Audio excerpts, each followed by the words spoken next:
Hello everyone, welcome to Petu বাঙালিয়ানা।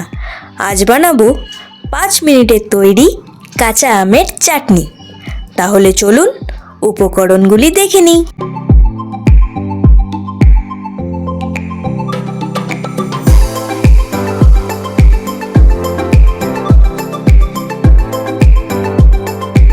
এখানে আমি দুটো কাঁচা আম নিয়ে নিয়েছি।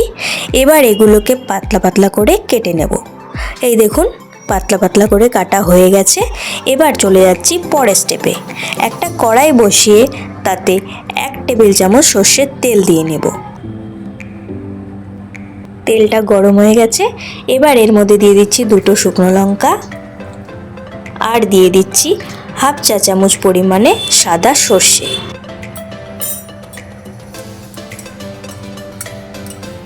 সর্ষেটা যখন এভাবে ছিটতে শুরু করবে, এবার এর মধ্যে দিয়ে দিতে হবে কাঁচা আমগুলো।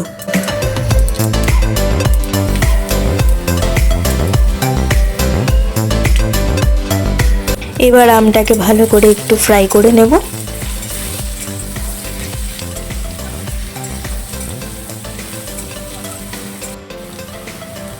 এর মধ্যে দিয়ে দেব 1 চা চামচ হলুদ গুঁড়ো, আর দিয়ে দেব 1/2 চা চামচ পরিমাণে লবণ।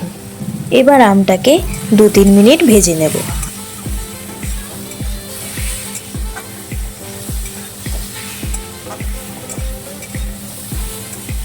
আমটা কিন্তু ভাজা হয়ে গেছে। এবার এর মধ্যে দিয়ে দিচ্ছি 1 কাপ জল।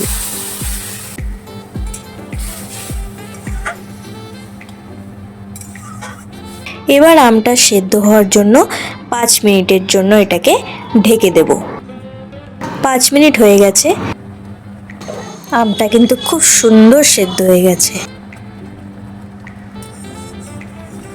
এবার এর মধ্যে দিয়ে দেব 1 কাপ চিনি। চিনিটা ভালো করে মিশিয়ে নেব। এবারে চাটনিটি ঘন না হওয়া পর্যন্ত নাড়তে থাকবো।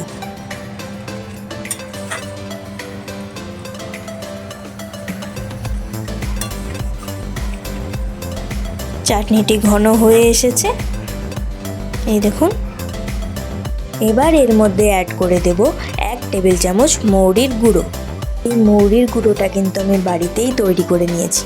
প্রথমে একটি কড়াইতে মৌরি দিয়ে তা 5 মিনিট মতো ভেজে নিয়ে সেটিকে গুঁড়ো করে নিয়েছি। এই মৌরি কিন্তু চাটনির স্বাদ বাড়িয়ে তোলে, তাই আপনারাও এই মৌরির গুঁড়োটা অ্যাড করে দেখবেন।